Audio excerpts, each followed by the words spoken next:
ઓમ શ્રી પરમાત્મને નમઃ. શ્રીમદ ભગવદ્ ગીતાના 11મા અધ્યાયનું મહાત્મ્ય. શ્રી મહાદેવજી કહે છે, હે પ્રિયા, ગીતાના વર્ણન સાથે સંબંધ ધરાવતી કથાનું અને વિશ્વરૂપ દર્શન અધ્યાયના પાવન મહાત્મ્યનું શ્રવણ કરો. હે વિશાળ નેત્રોના પાર્વતી, આ અધ્યાયના મહાત્મ્યનું પૂરેપૂરું વર્ણન કરી શકાય એમ નથી. આ અધ્યાય વિશે હજારો કથાઓ છે. એમાંથી એક અહીં કહેવામાં આવે છે. પ્રણીતા નદીના તટે મેઘંકર નામે વિખ્યાત એક બહુ મોટું નગર છે. એના પ્રાકાર અને ગોપુર ઘણા ઊંચા છે. ત્યાં મોટી મોટી વિશ્રામ શાળાઓ છે, જેમાં સુવર્ણના થાંભલા શોભી રહ્યા છે.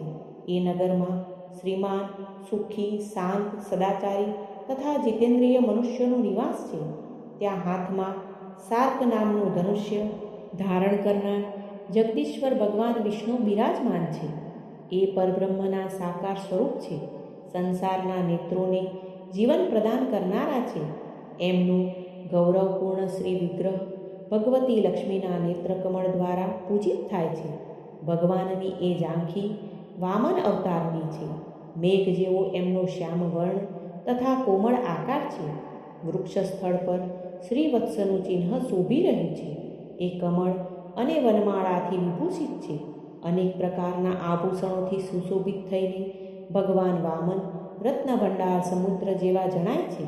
પીતાંબરથી એમના શ્યામ વિગ્રહની કાંતિ એવી જણાય છે, જાણે ચમકતી વીજળીથી ઘેરાયેલું છે.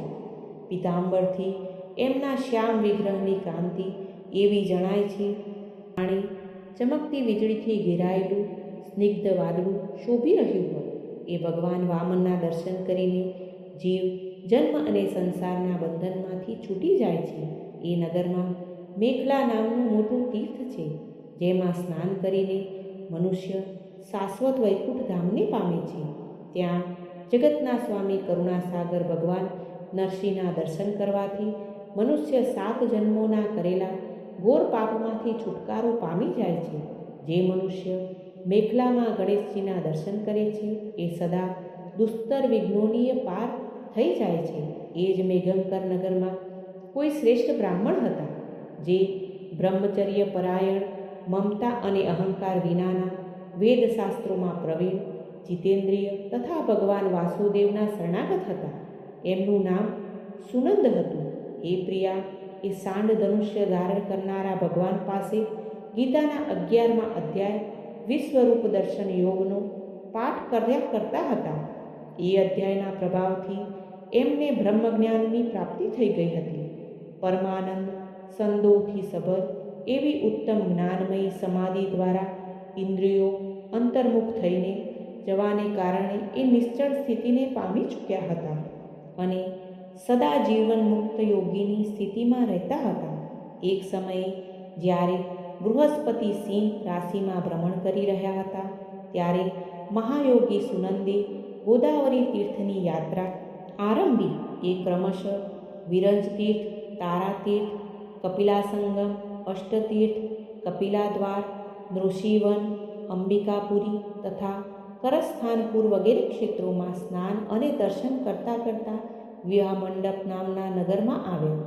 ત્યાં એમણે દરેક ઘરમાં જઈને પોતાના માટેના રહેવાનું સ્થળ માંગ્યું, પરંતુ ક્યાંય પણ એમને સ્થળ ન મળ્યું. છેવટે ગામના મુખીએ એમને એક બહુ મોટી ધર્મશાળા દેખાડી. બ્રાહ્મણ સહયાત્રીઓ સાથે એમાં જઈને રાત્રે નિવાસ કર્યો. સવાર થતાં એમણે પોતાને તો ધર્મશાળાની બહાર જોયા, પણ એમના સહયાત્રીઓ દેખાયા નહીં. સુનંદ બ્રાહ્મણ એમને શોધવા માટે ચાલ્યા. એટલામાં જ ગ્રામપાલ સાથે એમનો ભેટો થઈ ગયો. ગ્રામપાલે કહ્યું, મુનિશ્રેષ્ઠ, તમે બધી રીતે દીર્ઘાયુ જણાવો છો. સૌભાગ્યશાળી તથા પુણ્યવાન પુરુષોમાં તમે સૌથી પવિત્ર છો. તમારી અંદર કોઈ લોકોત્તર પ્રભાવ રહેલો છે. તમારા સહયાત્રીઓ ક્યાં ગયા અને કેવી રીતે આ ભવનમાંથી બહાર આવ્યા, એનો પત્તો લગાવો. હું તમારી સામે એટલું કહું છું કે તમારા જેવો તપસ્વી મને બીજો કોઈ દેખાતો નથી. વિપ્રવર, તમને કયા મહામંત્રનું જ્ઞાન છે? તમે કઈ વિદ્યાનો આશ્રય લો છો તથા કયા દેવતાની દયાથી તમને અવલૌકિક શક્તિનું જ્ઞાન થયું છે? ભગવાન કૃપા કરીને આ ગામમાં રહો, હું તમારી બધી સેવા શુશ્રૂષા કરીશ. આમ કહીને ગ્રામપાલે મુનીશ્વર સુનંદને પોતાના ગામમાં વાસો કરાવી દીધો. એ દિવસ રાત ઘણી ભક્તિથી એમની સેવા ચાકરી કરવા માંડ્યો. જ્યારે 7-8 દિવસ વીતી ગયા ત્યારે એક દિવસ પ્રાતકાળે આવીને એ ઘણો દુઃખી થઈને મહાત્માની સામે રડવા લાગ્યો અને બોલ્યો, અરે રે, આજે રાત્રે રાક્ષસ મુજ ભાગ્ય વિહોણાના દીકરાને ખાઈ ગયો છે. મારો પુત્ર ઘણો ગુણવાન અને ભક્તિમાન હતો. ગ્રામપાલના આમાં કહેવાથી યોગી સુનંદે પૂછ્યું, ક્યાં છે એ રાક્ષસ અને કઈ રીતે એણે તમારા પુત્રને ભરખી લીધો છે? ગ્રામપાલ બોલ્યો, બ્રહ્મન, આ નગરમાં એક મોટો ભયંકર નરભક્ષી રાક્ષસ રહે છે. એ દરરોજ આવીને આ નગરના મનુષ્યોને ભરખી જતો હતો. તેથી એક દિવસ સમસ્ત નગરવાસીઓએ મળીને એને પ્રાર્થના કરી, રાક્ષસ, તું અમારા બધાની રક્ષા કર. અમે તારા માટે ભોજનની વ્યવસ્થા કરી દઈએ છીએ. અહીંયા બહારના જે પથિકો રાત્રે આવીને ઊંઘવા માંડે એમને ખાઈ જજે. આ રીતે નાગરિક મનુષ્યોએ ગામના મુખી દ્વારા આ ધર્મશાળામાં મોકલેલા પથિકોને જ રાક્ષસનો આહાર નક્કી કર્યો. પોતાના પ્રાણોની રક્ષા કાજે એમને આમ કરવું પડ્યું. તમે પણ બીજે વટેમાર્ગોની સાથે આ ઘરમાં આવીને ઊંઘ્યા હતા, પરંતુ રાક્ષસે એ બધાને તો ખાઈ લીધા, માત્ર તમને છોડી દીધા છે. દ્વિજોત્તમ, તમારામાં એવો કયો પ્રભાવ છે એ વાતને તમે જ જાણો છો. હમણાં મારા પુત્રનો એક મિત્ર આવ્યો હતો, પરંતુ હું એને ઓળખી ન શક્યો. એ મારા પુત્રને ઘણો પ્રિય હતો, પરંતુ બીજા વટેમાર્ગોની સાથે એને પણ મેં એ જ ધર્મશાળામાં મોકલી દીધો. મારા પુત્રે જ્યારે સાંભળ્યું કે મારો મિત્ર પણ એમાં પ્રવેશી ગયો છે, ત્યારે એ એને ત્યાંથી લઈ આવવા માટે ગયો, પરંતુ રાક્ષસે એને પણ ભરખી લીધો. આજે સવારે મેં ઘણા દુઃખી થઈને એ પિશાચને પૂછ્યું, અરે દુષ્ટાત્મા, તે રાત્રે મારા પુત્રને પણ ભરખી લીધો. તારા પેટમાં પડેલો મારો પુત્ર જેથી જીવતો થઈ શકે એવો ઉપાય જો કોઈ હોય તો જણાવ. રાક્ષસે કહ્યું, ગ્રામપાલ, ધર્મશાળામાં બેઠેલા તમારા પુત્રને ન જાણવાને કારણે મેં એને ભરખી લીધો છે. બીજા પથિકો સાથે તમારો પુત્ર પણ અજાણતા જ મારો કોળિયો બની ગયો છે. એ મારા ઉદરમાં જે રીતે જીવતો અને રક્ષાયેલો રહી શકે છે એ ઉપાય વિધાતાએ પોતે જ કરી દીધો છે. જે બ્રાહ્મણ સદા ગીતાના એકાદશ અધ્યાયનો પાઠ કરતો હોય એના પ્રભાવથી મારી મુક્તિ થશે અને મરેલાઓને પાછું જીવન પ્રાપ્ત થશે. અહીંયા અમુક બ્રાહ્મણો રહે છે જેમને મેં એક દિવસ ધર્મશાળામાંથી બહાર કાઢી મૂક્યા હતા. એ નિરંતર ગીતાના એકાદશ અધ્યાયનો જપ કરતા રહે છે. આ અધ્યાયના મંત્રથી 7 વાર અભિમંત્રિત કરીને જો એ મારા ઉપર જળનો છંટકાવ કરાવી દે તો નિસંદેહપણે મારો શાપમાંથી ઉદ્ધાર થઈ જશે. આ રીતે એ રાક્ષસનો સંદેશો મેળવીને હું તમારી પાસે આવ્યો છું. બ્રાહ્મણે પૂછ્યું, ગ્રામપાલ, જે રાત્રે સૂતેલા મનુષ્યોને ખાય છે એ પ્રાણી કયા પાપથી રાક્ષસ બન્યું છે? ગ્રામપાલ બોલ્યો, બ્રહ્મન, અગાઉ આ ગામમાં કોઈ ખેડૂત બ્રાહ્મણ રહેતો હતો. એક દિવસ એ માગશરમાં પાકતા ક્યારડાઓની રક્ષા કરવામાં પરોવાયેલો હતો. ત્યાંથી થોડેક દૂર એક બહુ મોટું ગીધ કોઈ વટેમાર્ગુને મારીને ખાઈ રહ્યું હતું. તે જ સમયે એક તપસ્વી ક્યાંકથી આવ્યા જે પેલા વટેમાર્ગુને બચાવવા માટે દૂરથી જ દયા દેખાડતા આવી રહ્યા હતા. ગીધ એ વટેમાર્ગુને ખાઈને આકાશમાં ઉડી ગયું. ત્યારે તપસ્વીએ કોપાઈ જઈને એ ખેડૂતને કહ્યું, અરે ઓ દુષ્ટ હડખેડું, તને ધિક્કાર છે. તું ઘણો કઠોર અને નિર્દયી છે.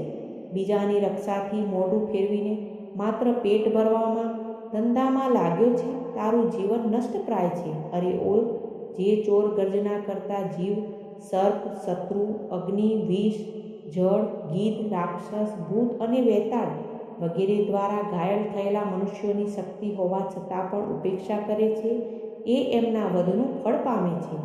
જે શક્તિશાળી હોવા છતાં ચોર વગેરેના ચુંગલમાં ફસાયેલા બ્રાહ્મણને છોડાવવાનો પ્રયત્ન નથી કરતો, એ ઘોર નરકમાં પડે છે અને પાછો વરુની યોનિમાં જન્મ લે છે. જે વનમાં મારવામાં આવતા તથા ગીધ અને વાઘની દ્રષ્ટિમાં પડેલા જીવની રક્ષા માટે છોડી દેનો પોકાર કરે છે એ પરમ ગતિને પામે છે. જે મનુષ્યો ગાયોની રક્ષા માટે વાઘ, ભીલ અને દુષ્ટ રાજાઓના હાથે હણવામાં આવે છે તેઓ ભગવાન વિષ્ણુના એ પરમ પદને પામે છે, જે યોગીઓ માટે પણ દુર્લભ છે. 1000 અશ્વમેઘ અને 100 વાજપેયી યજ્ઞ મળીને પણ શરણાગત રક્ષાની 16મી કળાની તોલે પણ આવી શકતા નથી. દીન તથા ભયભીત જીવની ઉપેક્ષા કરવાથી પુણ્યવાન પુરુષને પણ સમય આવતા કુંભીપાક નામના નરકમાં પકવવામાં આવે છે. તે દુષ્ટ ગીધ દ્વારા ખાવામાં આવતા વટેમાર્ગુને જોઈને એને બચાવવામાં સમર્થ હોવા છતાં પણ જે આની રક્ષા ન કરી એનાથી તું નિર્દય જણાય છે, માટે તું રાક્ષસ થઈ જા. હડખેડું બોલ્યો, મહાત્મન, હું અહીંયા ઉપસ્થિત જરૂર હતો, પરંતુ મારું નેત્ર બહુ લાંબા સમયથી ખેતરની રક્ષામાં પરોવાયેલા હતા. આથી પાસે હોવા છતાં ગીધ દ્વારા મારવામાં આવતા આ મનુષ્યને હું જાણી ન શક્યો, માટે મુજ દીન પર આપે અનુગ્રહ કરવો જોઈએ. તપસ્વી બ્રાહ્મણે કહ્યું, જે દરરોજ ગીતાના 51 અધ્યાયનો જપ કરે છે એ મનુષ્ય વડે અભિમંત્રિત જળ જ્યારે તારા મસ્તક પર પડશે ત્યારે તને શાપમાંથી છુટકારો મળી જશે. આમ કહીને તપસ્વી બ્રાહ્મણો ચાલ્યા ગયા અને એ હળખેડું રાક્ષસ બની ગયું. આથી દ્વિજશ્રેષ્ઠ, તમે ચાલો અને 51 અધ્યાયથી તીર્થના જળને અભિમંત્રિત કરો, પછી પોતાના જ હાથેથી એ રાક્ષસના માથે છાંટી દો. ગ્રામપાલની આ આખી પ્રાર્થના સાંભળીને બ્રાહ્મણનું હૃદય કરુણાથી ભરાઈ આવ્યું. એ બહુ સારું કહીને એની સાથે રાક્ષસની પાસે ગયા. એ બ્રાહ્મણ યોગી હતા. એમણે વિશ્વરૂપ દર્શન નામના 51 અધ્યાયથી જળ અભિમંત્રિત કરીને એ રાક્ષસના માથે છાંટ્યું. ગીતાના 51 અધ્યાયના પ્રભાવથી એ શાપથી મુક્ત થઈ ગયા. એણે રાક્ષસ દેહનો પરિત્યાગ કરીને ચતુર્ભુજ ધારણ કરી લીધું તથા એ જે હજારો વટેમાર્ગોને ભરખી ગયો હતો તેઓ પણ શંખ, ચક્ર અને ગદા ધારણ કરેલા ચતુર્ભુજ સ્વરૂપ થઈ ગયા. ત્યાર પછી એ સૌ વિમાન પર આરૂઢ થયા. એટલામાં જ ગ્રામપાલે રાક્ષસને કહ્યું, આજે તમાર જેવા શ્યામ 4 પૂજાધારી મણીઓ જડેલા મુકુટથી સુશોભિત તથા દિવ્ય મણીઓના બનેલા કુંડળોથી અલંકૃત છે. હાર પહેરવાને કારણે જેમના ખભા મનોહર જણાય છે, જે સોનાના ભુજબંધથી વિભૂષિત કમળ જેવા નેત્રો ધરાવનાર સ્નિગ્ધ રૂપ તથા કમળધારી છે અને દિવ્ય વિમાન પર બેસીને દેવત્વને પામી ચૂક્યા છે, જેમને પોતાનો પુત્ર સમજો. આ સાંભળીને ગ્રામપાલે જ રૂપમાં પોતાના પુત્રને જોયો અને એને પોતાના ઘરે લઈ જવાની ઈચ્છા જણાવી. એ જોઈને એનો પુત્ર હસી પડ્યો અને આમ કહેવા માંડ્યો. પુત્ર બોલ્યો, ગ્રામપાલ, ઘણીવાર તમે પણ મારા પુત્ર બની ચૂક્યા છો. પહેલાં હું તમારો પુત્ર હતો, પરંતુ હવે દેવતા બની ગયો છું. આ બ્રાહ્મણ દેવતાના પ્રસાદથી વૈકુંઠ ધામમાં રહીશ. જુઓ, આ નિશાચર પણ ચતુર્ભુજ રૂપને પામી ગયો. 51 અધ્યાયના મહાત્મ્યથી આ સૌની સાથે શ્રી વિષ્ણુધામ જઈ રહ્યો છું. માટે પણ આ બ્રાહ્મણ દેવતા પાસેથી ગીતાના 51 અધ્યાયનું અધ્યયન કરો અને નિરંતર એનો જપ કરતા રહો. એમાં સંદેહ નથી કે તમારી પણ આવી જ ઉત્તમ ગતિ થશે. તાત મનુષ્યો માટે સાધુ પુરુષોનો સંગ બધી રીતે દુર્લભ છે, એ પણ અત્યારે તમને મળેલો છે. માટે તમે પોતાનું અભિષ્ટ સિદ્ધ કરો. ધન, ભોગ, દાન, યજ્ઞ, તપસ્યા અને પૂર્વકર્મોમાંથી શું મેળવવાનું? વિશ્વરૂપ દર્શન અધ્યાયનના પાઠથી જ પરમ કલ્યાણની પ્રાપ્તિ થઈ જાય છે. પૂર્ણાનંદના સંદોહન સ્વરૂપ શ્રી કૃષ્ણ નામના બ્રહ્મના મુખેથી કુરુક્ષેત્રમાં પોતાના મિત્ર અર્જુન પ્રત્યે જે અમૃતમય ઉપદેશ નીકળ્યો હતો એ જ શ્રી વિષ્ણુનું પરમ અર્થાત શ્રેષ્ઠ તાત્વિક સ્વરૂપ છે. તમે એનું જ ચિંતન કરો. એ મોક્ષ માટેનું પ્રસિદ્ધ રસાયણ છે. સંસાર ભયથી ભય પામેલા મનુષ્યોની આદિ વ્યાધિનો વિનાશ કરનાર તથા અનેક જન્મના દુઃખોનો નાશ કરનાર છે. હું એના સિવાય બીજા કોઈ સાધનને આવું જોતો નથી, માટે એનો જ અભ્યાસ કરો. શ્રી મહાદેવજી કહે છે, આમ કહીને એ સૌની સાથે શ્રી વિષ્ણુના પરમધામે ચાલ્યો ગયો. ત્યારે ગ્રામપાલે બ્રાહ્મણના મુખેથી એ અધ્યાયનો પાઠ કર્યો. પછી એ બંને એના મહાત્માથી વિષ્ણુધામમાં ચાલ્યા ગયા. પાર્વતી, આ રીતે તમને એકાદશ અધ્યાયની મહાત્મય કથા સંભળાવી છે. આના શ્રવણ માત્રથી મોટા પાતકોનો નાશ થઈ જાય છે. શ્રીમદ ભગવદ્ ગીતાના એકાદશ અધ્યાયનું મહાત્મય સમાપ્ત.